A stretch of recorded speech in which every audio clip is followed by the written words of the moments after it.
حضرت بشر آفی رحمت اللہ علیہ سے سارا زمانہ پیار کرتا تھا. بغداد کا ایک تاجر کہتا ہے مجھے نہیں بابا اچھا لگتا تھا.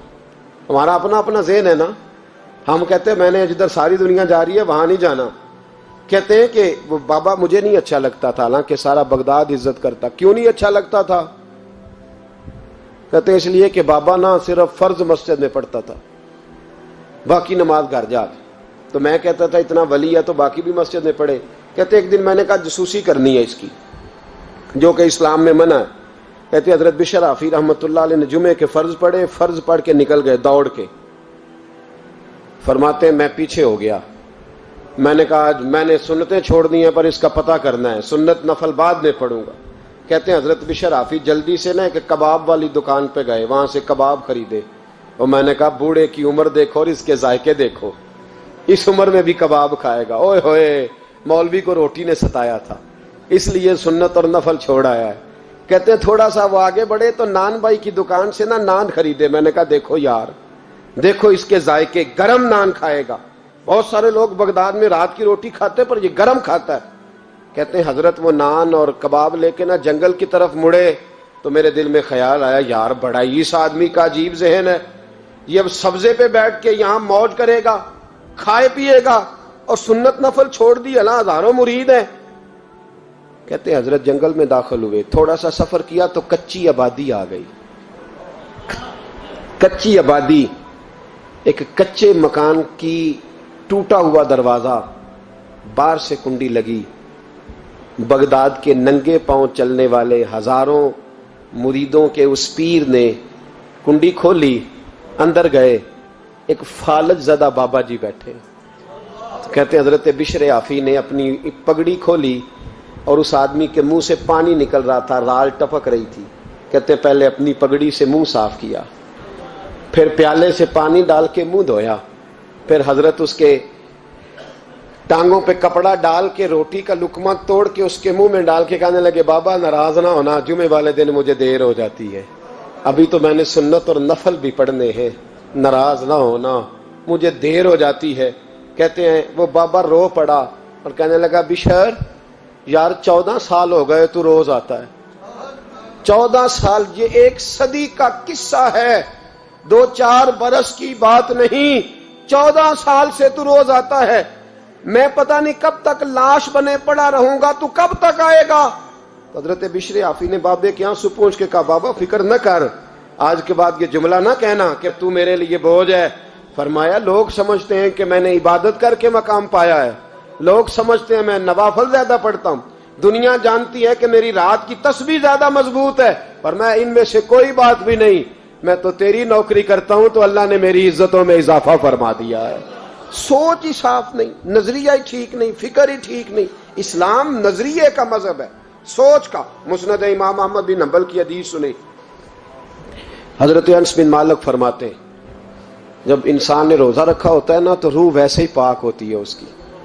میں نے یہ سوچا کہ کچھ باتیں ایسی کی جائیں جس سے تھوڑی سی سوچیں بھی تبدیل ہو, کچھ سوچوں کا وضو, سوچوں کا غسل, افکار و نظریات کی بھی بات ہو. ہم سمجھتے ہیں کہ شاید کثرت عبادت اصل ہے. اقبال کہتے ہیں یہ ذکر نیم شبی, یہ مراقبے, یہ سرور, تیری خودی کے اگر نگہباں نہیں تو پھر کچھ بھی نہیں. تیری خودی کے اگر, اور پھر عام چیز نہیں کہا یہ ذکر نیم شبی, سویرے سحری کا ذکر, یہ مراقبہ, یہ جو تو گھنٹوں اللہ کی یاد میں بیٹھا رہتا, یہ سرور. کہتے ہیں بے کیف عبادت نہیں, سرور والی. یہ ذکر نیم شبی, یہ مراقبے, یہ سرور, تیری خودی کے اگر نگہباں نہیں, اگر تیرے نظریے کو نہیں بدل سکے, تیری سوچ نہیں بدل سکے, تیرا ایمان مضبوط نہیں کر سکے, تیری خودی کے اگر نگہباں نہیں تو پھر کچھ بھی نہیں. اور خرد نے کہہ بھی دیا لا الہ الا اللہ تو کیا حاصل, دل و نگاہ, دل و نگاہ, دل و نگاہ اگر مسلمان نہیں تو پھر کچھ بھی نہیں. دل و نگاہ. اقبال کہتے ہیں ایک دل کا کلمہ پڑھ, دوسرا نظر کا کلمہ پڑھ, ان پہ پابندی لگا.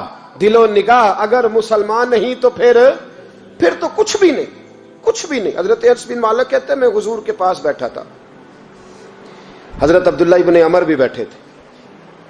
کوئی بات ہو رہی تھی, ایک حجرے میں بیٹھے تھے, دروازے پہ دستک ہوئی. مسند امام احمد میں حدیث ہے نبی پاک علیہ السلام نے فرمایا انس دروازہ کھولو، دروازے پہ وہ بندہ ہے جس کو اللہ بغیر حساب کتاب جنت عطا فرمائے گا، وہ بندہ ہے دروازے پہ۔ حضرت انس بن مالک کہتے ہیں میں نے دروازہ کھولا تو بندہ دیکھا، غریب سا ایک انصاری صحابی، اور بندہ بڑا سادہ، وضو تازہ کر کے آیا ہے تو پانی کے قطرے داڑھی سے بہہ رہے ہیں، اور چمڑے کے جوتے اس نے لپیٹ کے نا تو بغل میں چھپائے ہوئے، آ کے عطیات کی حالت میں بیٹھا، حضور سے دو چار باتیں کی، چلا گیا۔ ہم اس کا رنگ دیکھتے رہے اور مصطفیٰ کا کرم دیکھتے رہے۔ اس کو حضور نے جنتی کہا ہے۔ کہتے ہیں اگلے دن اسی ٹائم اسی وقت ہم حضور کے پاس بیٹھے تھے، پھر دروازے پہ دستک ہوئی، حضور نے فرمایا دروازہ کھولو، دروازے پہ وہ بندہ ہے جسے اللہ بغیر حساب کتاب جنت عطا فرمائے گا، بغیر حساب۔ کہتے ہیں دروازہ کھولا، اور جیسے ہی میری نظر پڑی بندہ بھی وہی ہے جو کل آیا تھا، اور انداز بھی وہی ہے جو کل تھا، اسی طرح پانی کے قطرے، اسی طرح جوتے بغل میں، السلام علیکم، کل حضور فلاں بات کی تفصیل پوچھنی مجھ سے رہ گئی تھی، غلطی ہوگی، دوبارہ آیا ہو۔ اس نے اپنی گفتگو کی، چند جملوں میں بات سمیٹی، چلا گیا۔ فرماتے ہیں اتفاق کی بات کہ دن تیسرا، بندے بھی ہم دونوں، میں اور عبداللہ ابن عمر۔ حضرت انس بن مالک کہتے ہیں دونوں بیٹھے تھے، سیم ٹائم سیم ڈے۔ پھر دستک ہوئی، حضور نے فرمایا دروازہ کھولو، اور مسکرا کے فرمایا دروازے پہ وہ بندہ ہے جسے اللہ بغیر حساب کتاب جنت عطا فرمائے گا۔ کہتے ہیں کھل اٹھے ہمارے چہرے، باہر گئے، دستک ہوئی تھی، دروازہ کھولا۔ فرماتے ہیں مجھے یقین تھا وہی ہوگا جو 2 دن پہلے آیا تھا، اور میرے یقین کے مطابق ہی کام ہوا، وہی بندہ تھا جو کل بھی تھا، جو پرسوں بھی تھا، حالت اور کیفیت اور انداز بھی وہی تھا۔ پانی کے قطرے بہہ رہے ہیں، اور اس شخص نے جوتے بغل میں دبائے ہوئے خدمت میں حاضر ہوا، بیٹھ گیا، بات چیت کی، چلا گیا۔